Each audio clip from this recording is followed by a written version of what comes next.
참 충격적인 이야기고 그리고 특별한 이야기고, 그래서 우리 현대 교회에서는 잘 보지 못하는 의료적인 차원이고, 또 의료적인 차원에서도 이것은 드문 일이고요. 드문 일이고, 그런데 아주 일상적인 것처럼 아무것도 아닌 것처럼 그렇게 이 누가는 기록을 하고 있습니다. 이제 앞쪽 31절까지 이제 사울 포함한 초대교회의 이야기가 쭉 아주 긴밀하게 전개가 되다가 갑자기 이제 중단되고, 그리고 이제 베드로 이야기가 나오고 있습니다. 그런데 시작하면서 그때에 베드로가 사방으로 두루다니다가 루다에 사는 성도들에게도 내려갔다, 이렇게 기록되어 있습니다. 그때 베드로가 사방으로 두루 다녔다. 이건 사방으로 두루 다니는 것은 하나님의 말씀, 하나님의 명령 때문에 그런 것입니다. 우리가 하나님께서 눈을 들어서 사방을 둘러보고 동서남북으로 행하여 보라, 아브라함을 부르실 때 하셨던 그 말씀 기억하면서 하나님의 백성이건 세상적인 사람들이건 이게 동서남북으로 행해 보기보다는 자기가 편한 방향, 자기에게 익숙한 곳, 익숙한 일들 하기 쉽습니다. 오늘 그렇지 않습니까? 어떻게 조금 이렇게 확장되거나 넓어지는 일에 대해서 이렇게 계획을 일부러 하지 않는 한 늘상 똑같은 아주 반복적인 그런 일들을 행하게 되고, 그런 만남들을 행하게 되고, 될 수만 있으면 이제 다시 또 전염병이 재유행한다는데 굳이 스케줄 만들어 가지고, 일 만들어 가지고, 계획 만들어 가지고 사람 만날 필요가 있을까 싶어서, 그래서 조용하게 혼자서 그냥 신앙생활하고 자기 일하는 그런 사람들이 참 많습니다. 그런데 바로 그때 베드로가 사방으로 두루다녔다라고 기록하고 있습니다. 그때는 어떤 때입니까? 바로 위쪽에 쭉 기록되어 있던 그때, 다시 말하면 여러 가지 일들이 있었지만 결과적으로 이 사마리아, 온 유대와 갈릴리와 사마리아 교회가 평안하여 든든히 서가고 주를 경외함과 성령의 위로로 진행하여 수가 더 많아졌던 때, 예루살렘 교회가 부흥했던 때, 예루살렘뿐만 아니라 유대와 갈릴리와 사마리아 교회가 전체가 다 평안하여 든든히 서갈 때, 주를 경외함과 성령의 위로로 진행해서 수가 더 많아졌을 때, 잘 됐을 때, 바로 그때 베드로가 사방으로 두루 다녔다는 거죠. 수가 더 많아져서 이제는 수적으로 아니면 역량적으로 해서 전혀 부족함이 없어서, 그래서 다른 사람 일하는 것 지켜보면서 여유 부리면서 지시하고 대접받고, 그렇지 않습니까? 베드로 사도인데 여러분 같으면 어떠시겠어요?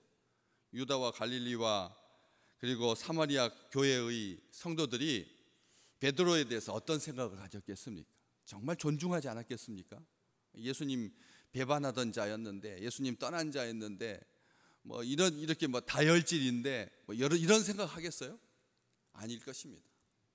참 귀하게, 지금도 우리가 베드로 하면 정말 얼마나 행복한 사람인지 그런 사람이기 때문에 모셔다가 말씀 듣고, 모셔다가 예수님에 대해서 묻고, 예수님 이야기 듣고 싶은, 기적의 현장에 주님과 함께 죽음의 현장에 부활 승천하시고 다시 재림하는 그 약속에 있었던 사도 중에 사도인데, 그 베드로가 뭐합니까? 사방으로 두루 다녔다는 거죠. 주님의 명령 따라서, 주님의 말씀 따라서. 주님께서 뭐 하라 이렇게 하실 때가 있습니다. 일어나 자리를 들고 걸어가라, 일어나 자리를 들고 걸어가라. 이것은 38년 동안 베데스다 연못가에서 안타깝게 자기의 전 인생을 허비하고 있는, 그냥 기다림으로 사는, 절망 가운데 포기한 채 낭망하고 있던 그 사람에게만 한 말이 아닙니다. 지금도 여전히 주의 백성들에게 일어나 자리를 들고 걸어가라. 오늘 베드로도 에니야라고 하는 사람 만나가지고 뭐라고 합니까? 에니야야, 예수 그리스도께서 너를 낫게 하시니 일어나 네 자리를 정돈하라. 그렇게 하지 않습니까? 하나님께서, 주님께서 베드로 사도가 했던 말을 다시 한번 기억해 봅니다.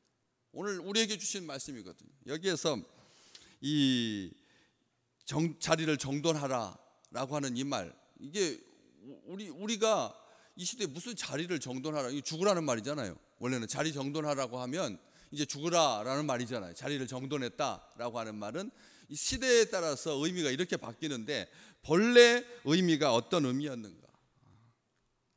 사방으로 두루 다니다가 룻다에 사는 성도들에게도 내려갔다. 이렇게 성도들에게도 내려갔다라고 하는 말은 사방으로 두루 다니면서 성도들만 찾아다니지 않았다는 거예요. 사방에 두루 다니면서 여행한 게 아닙니다. 베드로는 복음을 증거한 거지, 복음을 전파, 예수 그리스도를 전한 것이지, 성도들 찾아다니면서 든든히 서가고 있는 교회에 가가지고 꿀단지 옆에 앉아서 그렇게 쏟아지는 그런 부수적인 수입, 이걸 바라보면서 교회에 머물지 않았어요. 이게 목적이 아니었다는 거예요. 여러 다니다가 보니 룻다에 사는 성도들에게도 내려간 것이죠. 룻다는 욥바까지 가는 이 지중해 쪽으로 쭉 올라갔어요. 이 아소도에서 욥바로 행했던 빌립 집사 사도행전의 처음 표반부에 그렇게 기록되어 있는 것처럼 예루살렘에 있지 아니하고 해안가 쪽으로 가가지고 거기서부터 예루살렘에서 이렇게 직선거리로 이 지중해 쪽으로 가가지고 그 해안선을 따라서 쭉 올라가면 욥바까지 갑니다. 그 예루살렘에서 욥바 가다가 끝부분에 있는 도시가 이 룻다라고 하는 곳이거든요. 그 룻다라고 하는 곳에 가는 길에 있는 그곳에서 성도들에게도 내려가서 거기에서 애니야라고 하는 사람을 만나는 거죠. 이 사람 어떻습니까? 거기 가서 그 룻다라고 하는 지역에서 성도들을 만났다. 성도들에게도 내려갔는데 거기서 애니야라고 하는 사람을 만났다.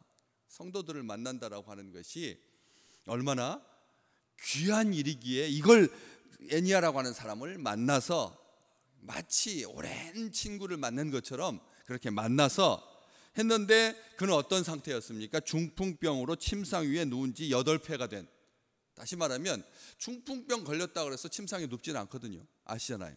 중풍병 걸려서 여러 가지 의사들을 만나가지고 치료의 과정을 그 긴 시간들을 보내고 나서 그 다음에 물리치료하고 자기 훈련하고 연습하고 한쪽이 마비된 채 그렇게 쩔뚝쩔뚝 걸면서 이렇게 해가지고 노력하고 애썼는데 그것이 무색할 만큼 심각해져서 이제는 전혀 움직이지 못하게 돼요. 중풍에 걸렸어요. 아예 처음부터 푹 맞아가지고 전혀 사지불구가 되었다라고 하는 말보다 요즘 우리가 듣지만 서서히 와가지고 그래가지고 한쪽이 마비되면서 이게 마비가 심해지고 그걸 풀어주지 않게 되면 병이 중증도가 심해져서 이런 일들이 발생하게 되는데, 침상에만 누워 있는지 8년. 여러분, 이런 상태는 어떤 상태입니까? 걷지도 못하고 죽음만 기다리는, 연명해야 하는 비참한, 눈뜨고 볼 수 없는 가련한 하나님의 자녀인데, 성도인데, 우리가 이런 생각, 이런 서운한 마음이 불쑥 들게 만드는 그런 표현인 것이죠. 우리가 침상에 여러분 8년 동안 한번 누워 있다고 생각해 보십시오. 한나절 누워 있는 것도 얼마나 답답하던데, 한나절 침상에서 뒹구는 거. 요즘 현대인들 너무나 수고하고 애써가지고 쉬는 날 침상에서만 뒹굴뒹굴 모니터 보면서 하루 종일 음악 들으면서 있는 것은 행복입니다. 꿈입니다. 많은 세대가, 많은 청년들이, 많은 사람들이 월요일날 침상에서 뒹구는 것, 침상에 있는 것, 이거 좋아합니다. 복입니다. 자기 침대 가지고 있다는 말이고 쉴 시간 있다라고 하는 말이니까 이거 웰빙이고 힐링입니다. 많은 사람들이 그런 건데, 그게 하루면 족하지. 하루도 다 온종일 침대에서 뒹구는 거, 이거 사람 몸이 그거 부대껴서 못합니다. 아시잖아요. 그렇기 때문에 그것도 한두 정도지 8년 동안 일어나지 못했다고 한번 생각해 보십시오. 우리 딱 제일 먼저 생각드는 것은 욕창, 제일 먼저 생각되는 것은 관계의 단절, 제일 먼저 생각되는 것은 대소변을 어떻게 가렸을 거며, 우리가 옆에서 그런 이들을, 그런 일들을, 그런 관계를 경험하고 체험하면서 많은 생각을 하게 돼. 성경은 그냥 간단하게 의사였던 누가가 중풍병으로 침상에 누운 지 8회다라고 말했다는 것은 이 사람은 중증도를 이미 넘어서 절망과 낙심과 포기 가운데, 심지어는 나중에 보면 베드로가 그에게 뭐라고 말합니까? 요청하지 않았습니다. 에니야가 베드로 사도가 자기 교회를 그 루다를 방문했을 때 사도님 베드로요, 나를 좀 고쳐주십시오. 정말 못 살겠습니다. 죽고 싶습니다. 이렇게 애절하거나 부탁하거나 간구하지 않았다는 거죠. 기도도 멈춰 있는 상태이고 간구도 멈춰 있는 상태고 그냥 그렇게 서서히 죽어가는 겁니다. 아시잖아요. 마비된 채로 이 마비된 채로 죽어가는 거, 중풍이라고 하는 이 병이 가지고 오는 이 아픔, 여기에서 그렇게 주의 백성인데 어떻게 또 안락사도 생각나고요. 별 생각이 다 나는 거죠. 도대체 음식은 어떻게 먹었을 거며 소화는 됐을 거며 근육은 점점 이제 위축되어 가지고 빠져나가는데 여러 가지 생각들, 그런 가운데서 베드로가 에니야에게 말을 합니다. 말을 하는 거예요. 뭐라고 말합니까? 예수 그리스도께서 너를 낫게 하시니 일어나 네 자리를 정돈하라. 오늘 성도들에게 우리 주님께서 이 사람 에니야를 말하는 겁니까? 에니야의 문제입니까? 이 시대의 많은 주의 백성들이 혹시라도 움직이지 못한 채, 안 하는 채, 손발을 가만히 둔 채 의존적이 되고 침상에 누워서 8년째 신앙이 정체된 중풍이라고 하는 이 의료적인 시각에서만 바라볼 것이 아니라 이 세대의 성도들의 현실을 보여주는 거 아니겠습니까? 코로나니까 3년 동안 멈춰 있는 것, 선교도 멈춰 있고요. 심지어는 선교 못하니까 그 시간대 선교지에 가는 비용도라도 아끼려고 반으로 줄이거나, 그렇잖아. 너도 확진돼 가지고 입원해 있는데, 선교사도 입원해 있는데 뭘 하겠느냐 해가지고 활동비도 줄이고 기회에 선교사들 다 소환시키고, 이런 일들이 하나님 보시기에 이게 맞느냐는 것이죠. 교회의 수가 더해가고, 그렇게 하나님께서 교회를 사랑하시고 주를 경외함과 성령의 위로로 진행해서 수가 더 허다한 제사장의 무리도 이 도에 복종하는 그런 놀라운 시대인데도 우리는 이걸 봐야 된다는 것입니다. 우리가 몇 년 그러면 또 다른 변이의 변이를 계속 낳는, 전파력이 그렇게 세다고 하는 것보다 더 센, 젊은이들을, 건강한 사람들에게는 상관없습니다. 자꾸 그렇게 말을 위로하지만 나이 있는 분, 지병 있는 사람들 18살부터도 4차 접종을 해야 되는 이런 시대에 다시 한번 네 자리 일어나 내 자리를 정돈하라 라고 하는 이 말의 뜻을 생각하게 한다는 것이죠. 죽음을 준비하라는 말입니까? 일어나라는 말이죠. 일어나라고 하는 말이죠. 엉클어진 삶의 자리, 죄로 얼룩지고 헝클어진 그 자리를 보혈로 씻겨주신 예수 그리스도를 의지하여서 일어나라 라고 하는 말이죠. 다시 말하면 이생의 자랑과 욕망의 정욕, 안목의 정욕 때문에 갇혀서 무절제하고 어지러웠던 그런 삶으로부터 돌이켜라. 하나님의 말씀으로 바르게 그리스도의 의의 길로, 그릇된 감정 때문에 비뚤어져 있는 인간관계에 어그러진 상태로 마비된 채, 왜곡된 채, 빗나간 채 있지 마라. 포기하지 마라. 낙심하고 절망하여서 반응하지 못하는, 한두 번 되다 보니까 교회 안에서도 상처받고, 우리 믿음의 식구들 중에서도, 자녀들 중에 특별하게 다들 하는 말이 한두 명쯤은 꼭 교회에서 누구 때문에 상처받아가지고 신앙생활 중단한 지 벌써 몇 년째입니다. 다들 그렇게 다 그 말 하지 않습니까? 다 그 말입니다. 나가서 전도해 보면 누구 때문에 교회 안 나가고 있고, 뭐 때문에 교회 안 나가고 있고, 이런 반응하지 못하는, 기도도 하지 않냐는 멈춰버린 시간들 때문에 절망 가운데 있는 성도 에니야, 또 다른 이 시대의 에니야에게 자리를 정돈하라. 이 정돈하다라고 하는 말이 깨끗하게 해라, 이제 치워라, 이제 누워있지 마라 라고 하는 말이지만, 마태복음 21장 8절에 우리 주님께서 예루살렘 성에 입성하실 때 사람들이 겉옷을 길에 펴고 나뭇가지를 베어서 길에 펴고, 이 펴다라고 하는 뜻이 이 정돈하라고 하다라고 하는 말에 아주 중요한 의미입니다. 정돈하다라고 하는 말은 편다라는 뜻입니다. 편다. 또 마가복음 14장 15절에 우리 주님께서 마지막 제자들과 함께 만찬을 하시려고 사람 제자들을 보내시면서 했던 말 기억하십니까? 자리를 펴고 준비한 큰 다락방을 너에게 보여줄 거다. 물동이를 가지고 가는 그 사람 뒤를 쫓아가 보면 바로 거기에 이르게 될 거다. 거기에서 자리를 펴고 예수 중심의 삶, 정돈된 삶, 그냥 정돈이라고 하는 말이 그 정도로 만족하지 않는다.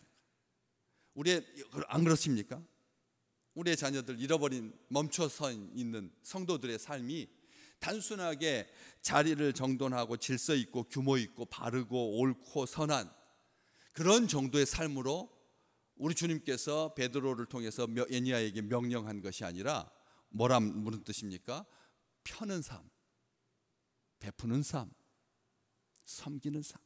8년째 수발들, 8년째 섬김을 받아야만 연명할 수 있었던 이 에니야에게 이제는 어떻게 하라고요? 지금이 바로 now, 지금 자리를 정돈하는 것으로 끝이 아니라 거기에서부터 또 더 이어지는 그 뒤의 삶까지 하나님께서 에니야에게 축복하고 있습니다. 다른 사람에게 의존할 수밖에 없었던 그의 인생인데 우리 주님께서 베데스다에 38년 된 요한복음 5장 38절에 나오는 기사잖아요.